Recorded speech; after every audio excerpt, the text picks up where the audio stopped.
Welcome to all the pensioners.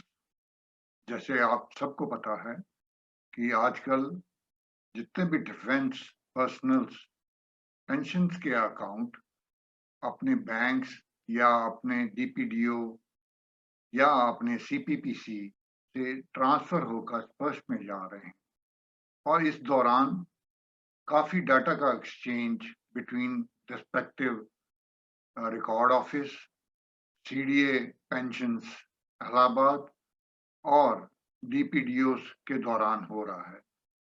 और इस दौरान कुछ हमारे फौजी भाइयों की पेंशन्स में डिले हो रही है।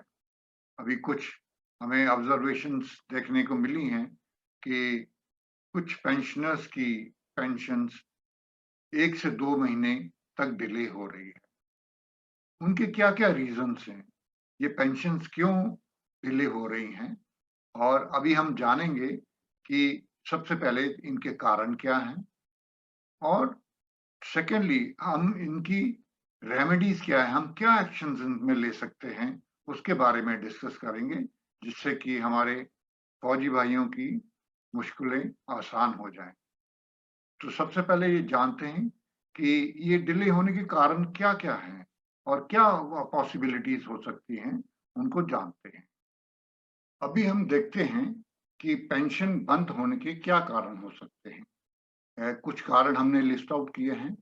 सबसे पहले कि रेस्पेक्टिव रिकॉर्ड ऑफिस ने, जो इंडिविजुअल पेंशनर है, उसके रिकॉर्ड ऑफिस ने कोई ऑब्जर्वेशन रेज की हो उसके पेंशन अकाउंट के बारे में, जो कि बहुत कम पॉसिबिलिटी है। सेकंड कि पेंशनर का जो अकाउंट है वो अभी स्पर्श में माइग्रेट हो रहा है और जिन पेंशनर्स के अकाउंट स्पर्श के अंदर माइग्रेट हो रहे हैं उनका 1 से 2 महीने डिले होने का अंदेशा है। तीसरा है कि पेंशनर ने लाइफ सर्टिफिकेट अपने टाइम पे सबमिट नहीं किया है। नॉर्मली लाइफ सर्टिफिकेट जो कि 1 नवंबर से लेकर 31 दिसंबर के बीच में सबमिट किया जाता है और अगर किसी ने नहीं किया है तो उसकी जनवरी या फरवरी की पेंशन रोक दी जाती है। तो ये एक पॉसिबिलिटी है। और चौथा है कि कोई रीज़न नहीं है, सिर्फ डिले है रिकॉर्ड ऑफिस या पीसीडीए की तरफ से, या उनका कोई मिस्टेक हो गया है या प्रोसेस डिले है, तो ये पॉसिबिलिटीज़ ये हो सकती है। तो ये कुछ कारण हैं जो हमने लिस्ट आउट किए हैं कि क्यों पेंशनर की जो पेंशन है, वो रोक दी जाती है या रुक जाती है। तो अभी देखेंगे हम क्या एक्शंस कर सकते हैं एज़ ए पेंशनर। सबसे पहले ये आप अपना स्टेटस चेक कीजिए पीसीडीए की वेबसाइट में जाकर कि आपका क्या रीज़न है। क्या आपका अकाउंट फर्स्ट में ट्रांसफ़र हो रहा है या कोई और रीज़न है? इसका मैं डेमोंस्ट्रेशन आपको दूँगा। सेकंड है कि आप रिकॉर्ड ऑफिस में कॉन्टैक्ट कर सकते हैं और कैसे कॉन्टैक्ट कर सकते हैं, वो मैं आपको बताऊँगा। जैसे कि हम अभी इसका एक डेमोंस्ट्रेशन देंगे। और तीसरा आप पीसीडीए को भी कॉन्टैक्ट कर सकते हैं और वो कैसे करेंगे वो भी मैं आपको बताऊँगा। और फाइनली अगर आप इन तीनों पॉसिबिलिटीज़ में कामयाब नहीं होते हैं, तो आप मुझे कॉन्टैक्ट कर सकते हैं। मैं आपको एक एग्ज़ाम्पल दूँगा कैसे मैं हमारे फौजी भाइयों को मैंने मदद की है और कैसे मैंने उनको ईमेल से रिकॉर्ड में मैंने कॉन्टैक्ट किया, पीसीडीए में किया और मेल रेज़ किया उनके बारे में। तो मैं आपको एक उदाहरण दूँगा, जिससे कि आपको पता लग जाए कि आपकी पेंशन का कोई एक्शन रिस्टोर करने के लिए इनिशिएट हो चुका है। सबसे पहले हम पहला पॉइंट देखेंगे कि पेंशन का अकाउंट वर्ष के अंदर माइग्रेट हो गया है या नहीं, उसका स्टेटस क्या है। उसके लिए हम पीसीडीए की वेबसाइट में जाएंगे, यहाँ पे लिखेंगे पीसीडीए। पीसीडीए की वेबसाइट का सबसे ऊपर लिंक नजर आएगा, इसको हम क्लिक करेंगे और ये पीसीडीए की वेबसाइट खुल गई है। इसके अंदर सबसे राइट में यहाँ पे माइग्रेशन टू स्पर्श का चेक स्टेटस है, वो उसको हम चेक करेंगे और इसको प्रेस करेंगे। ये सारी कार्रवाई आप अपने मोबाइल में भी देख सकते हैं। इसके अंदर अभी हम देखेंगे कि 3 ऑप्शंस हैं ईपीपीओ की, आईसी नंबर या रेजिमेंटल नंबर और बैंक अकाउंट नंबर। मैं सजेस्ट करता हूं कि अगर आपके पास लेटेस्ट ईपीपीओ नंबर है तो आप उसको फीड करें। ये पीपीओ नंबर मैंने एक सही पीपीओ नंबर डाला है डेमोन्स्ट्रेशन के लिए, जिससे कि आप देख सकें, लेकिन मैं उसको छुपा दूंगा।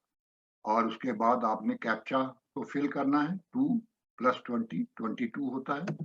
उसने बताया कि your insert record do not match, यानी कि उसने ये बताया कि अभी आपका अकाउंट स्पर्श के अंदर ट्रांसफर नहीं हुआ है। ये मैं बता दूं कि पेंशनर्स जो 2015 से पहले रिटायर हुए हैं, उनका अकाउंट अभी स्पर्श में ट्रांसफर नहीं हुआ है। अभी 2015 या 2016 के पेंशनर्स का ट्रांसफर चल रहा है। उसके बाद वाले पेंशनर जो कि 2015 से लेकर 2022 तक है, उनका अकाउंट स्पर्श में ट्रांसफर हो चुका है।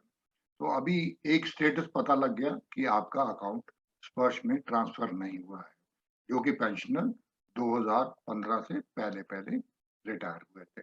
अभी चलते हैं सेकंड पॉइंट पे। सेकंड पॉइंट है कि हम अपने रिकॉर्ड ऑफिस को कैसे कॉन्टैक्ट करें।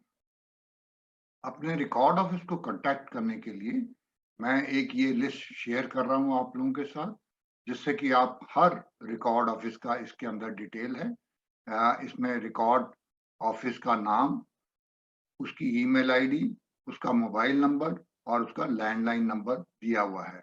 अगर आप देखेंगे लिस्ट में तो पहले 5 वो ऑफिसर्स के बारे में है। सबसे पहले आर्मी और आर्मी के एएमसी में, और उसके बाद इंडियन नेवी के ऑफिसर्स का, और इंडियन एयरफोर्स के ऑफिसर्स का, और एयरफोर्स के जेसीओज एंड अदर रैंक्स का। उसके बाद कोस्ट गार्ड का है, और उसके बाद ये जितने भी हमारे जेसीओज और एनसीओज हैं, उनके हर रिकॉर्ड ऑफिस का डिटेल्स है। यहाँ पे उनका ईमेल आईडी है और उनका मोबाइल नंबर है और लैंडलाइन नंबर है। इसको धीरे धीरे स्क्रॉल करता हूँ तो आप अपने रिकॉर्ड ऑफिस का नंबर देख सकते हैं। मोबाइल के अंदर आप इसको स्टॉप कर सकते हैं और अपना रिकॉर्ड ऑफिस का कॉन्टैक्ट डिटेल्स, ईमेल आईडी और फोन नंबर आप रिकॉर्ड कर सकते हैं। और मैं ये लिस्ट डिस्क्रिप्शन के अंदर इसका लिंक डालूंगा, अगर आप चाहें तो इसको डाउनलोड भी कर सकते हैं। तो ये रहा कि आप अपना ईमेल आईडी और मोबाइल के जरिए आप अपने रिस्पेक्टिव रिकॉर्ड ऑफिस को कांटेक्ट कर सकते हैं। मैं आपको सजेस्ट करूंगा कि आप रिंग करने के बजाय आप ईमेल आईडी से उनको ईमेल डाल दें, जिसमें आप अपना नंबर, रैंक, नेम और अपना पीपीओ का डिटेल डालेंगे, तो आपका एक रिकॉर्ड होगा और उन्हें इसका जवाब देना पड़ेगा। अगर आप इमीडिएटली जानना चाहते हैं तो आप मोबाइल से भी रिंग कर सकते हैं। अभी हम देखेंगे कि अब हम पीसीडीए को कैसे कांटेक्ट कर सकते हैं, और उसके ईमेल आईडी और मोबाइल नंबर क्या है वो मैं आपसे शेयर करता हूं। आप पीसीडीए पेंशन्स इलाहाबाद को इन नंबरों के ऊपर कांटेक्ट कर सकते हैं, जो कि पेंशनर हेल्पलाइन नंबर है 1800-180-5325। और ये नंबर काफी मुश्किल से मिलता है। और अगर आप ईमेल लिखना चाहते हैं तो cda-allahabad@nic.in। और मैं आपसे सजेशन दूंगा कि आप जब भी संपर्क करें तो ईमेल से करें, जिससे कि आपका एक रिकॉर्ड भी रहेगा और जो सीडीए है आपका जवाब भी जल्दी देगा।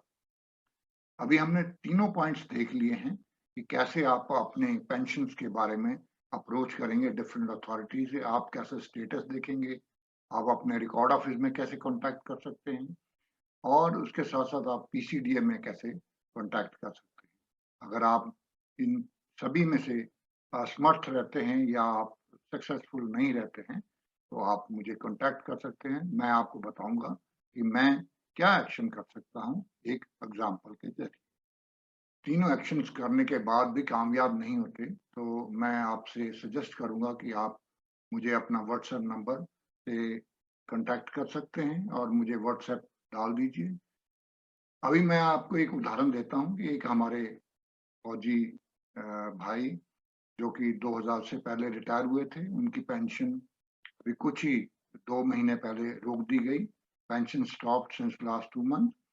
तो उन्होंने मेरे से हेल्प माँगी, तो मैंने उनको कहा कि आप अपना नंबर, रैंक, नेम और अपना पीपीओ नंबर मेरे से शेयर कीजिए और मैं इसको फॉरवर्ड करूँगा, जो आपका इश्यू है। पीपीओ की फ़ोटोकॉपी जो है वो उन्होंने अपनी शेयर की मेरे साथ और उसके बाद मैंने उनके रिकॉर्ड ऑफ़िस से बात की और रिकॉर्ड ऑफ़िस उनका बहुत रिस्पॉन्सिव था।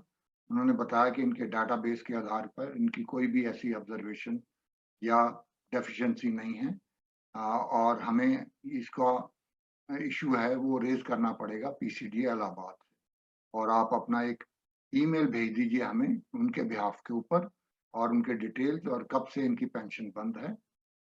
तो हमने ये एक ईमेल बनाई उनकी और ईमेल बनाने के बाद उनके रिकॉर्ड ऑफ़िस को और साथ-साथ में सीडीए इलाहाबाद को भी हमने भेज दी और मुझे पक्की उम्मीद है कि ये इनका इश्यू जो है रिज़ॉल्व हो जाएगा, इनकी पेंशन रिस्टोर हो जाएगी।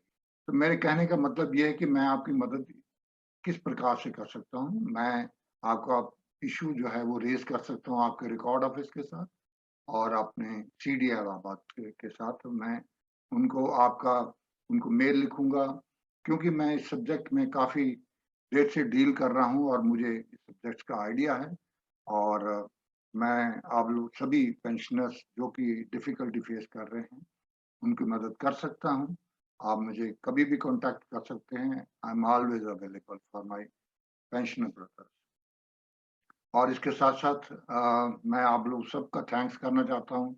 आई एम रियली ऑनर्ड आप लोगों का सपोर्ट और जो पेंशनर्स और नॉन पेंशनर्स ने मुझे सब्सक्राइब किया है और मुझे ये ऑनर दिया है। I am really grateful to them. I really feel honoured. Thank you very much and good day, good bye.